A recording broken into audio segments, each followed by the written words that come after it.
Welcome back to the channel, guys. So we are going to be installing the first real mod for this car. This is going to be the Auto Frunk from Hansshow. I have it right here. This is actually the kit and how it comes. This is the version 5 kit. And what we're trying to do is trying to get this to auto open and auto close. And it can actually be done through the app. It could actually be done through the touchscreen, and it can be done through that. So looking forward to that, guys, and I will walk you through the steps, and let's go. Okay, first step, open your frunk, and we're gonna wanna remove this cover. It's actually held on by a couple of clips here, so what you do is you reach under, and you can see it just pops right out. So I'm gonna go ahead and take care of this side, put the camera down, and we'll keep on going. Okay, once you have that off, this is pretty cool. This actually, mine is a little bit different than my buddy Jerome's, who has a 2020. This is, I believe, part of the biohazard feature. So I think that's pretty cool. All right, so you're gonna want to remove these. You're gonna want to remove these bolts. There's 4 of them, and I believe they're 10 millimeters.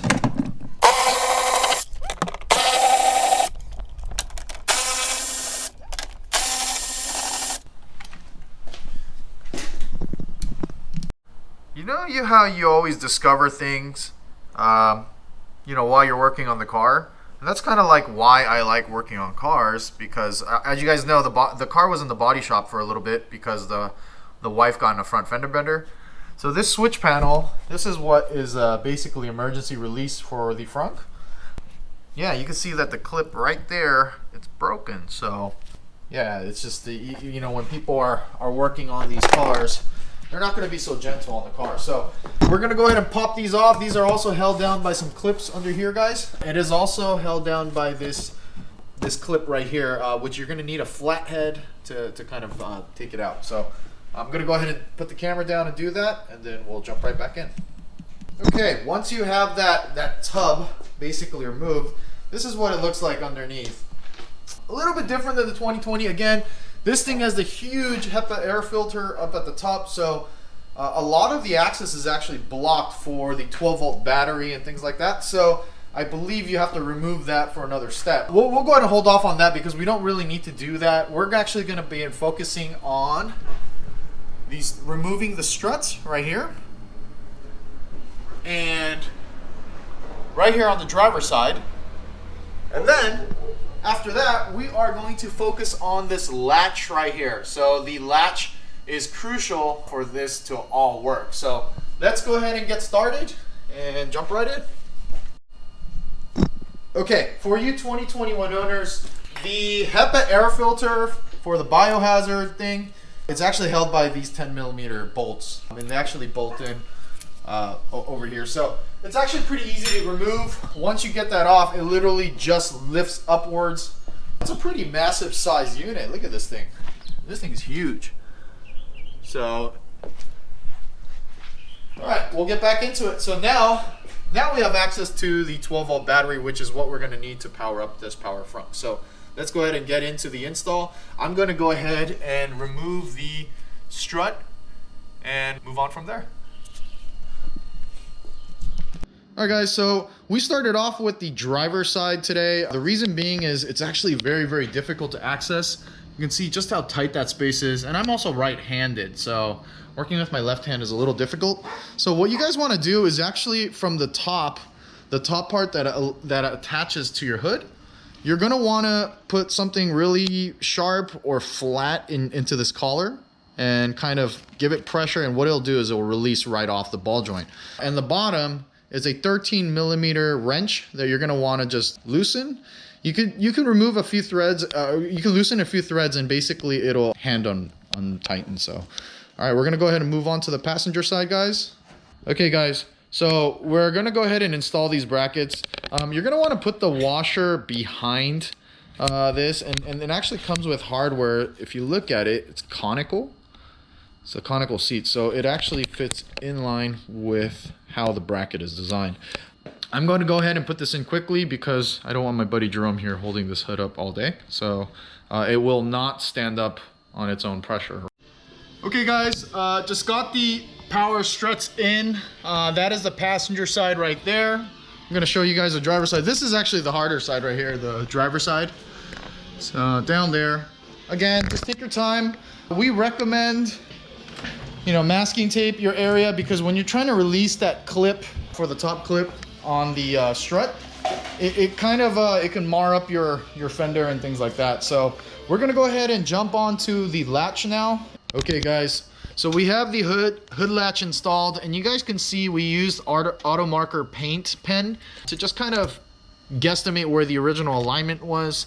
Now we're in the process of going ahead and wiring this up, and Jerome's gonna help me out and do that.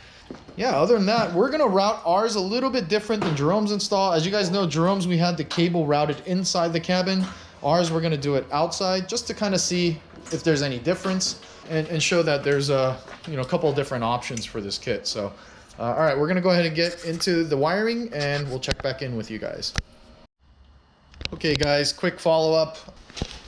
We didn't read the instructions on Jerome's, and we noticed that every video on YouTube does not cover this part. The metal gasket is on the outside, and the black gasket for this between the bracket is supposed to go on the inside.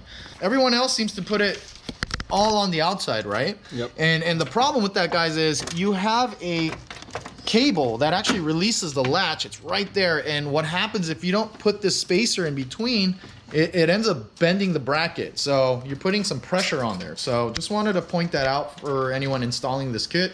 Yeah, we noticed instructions just skim over it real quick, so it's very, very easy to miss. So we are at the point where we're trying to get this latch to work. So we have everything wired up.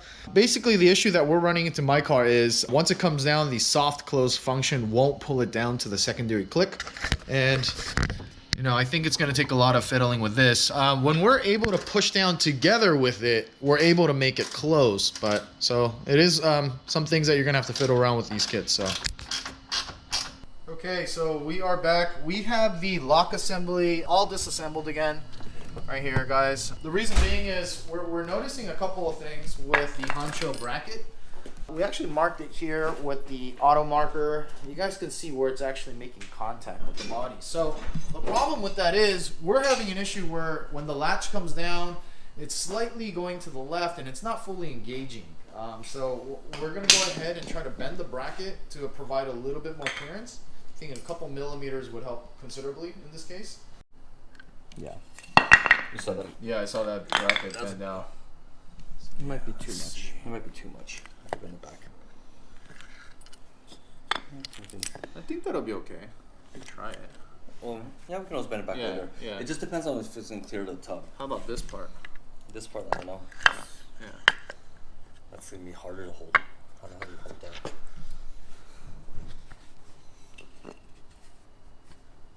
This one I'm going to tap.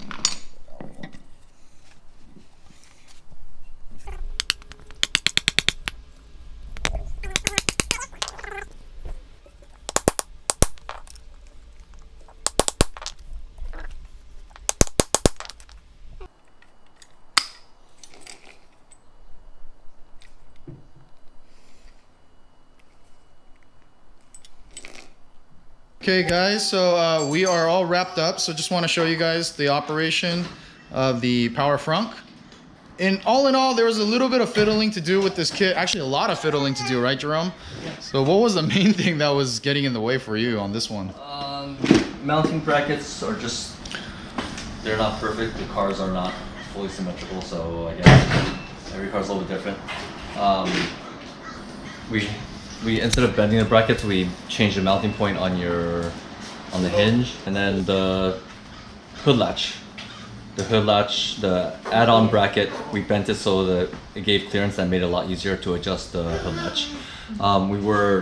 It was binding, so we couldn't move it in all directions. We were very limited on the passenger side of how much adjustment room we had. Yeah, so the lesson we wanted to learn today, guys, I was actually about to kind of call it a day, give up, send a couple of emails to Hansshow asking about this for troubleshooting, but Jerome here kind of proved the point. It really takes a lot of bit of fiddling, and we're talking like matter of millimeters on adjustment, right, to make this work. So just wanted to point that out to you guys. Thank you for tuning in, and yeah, hope these two videos on our installs helps you guys out a lot.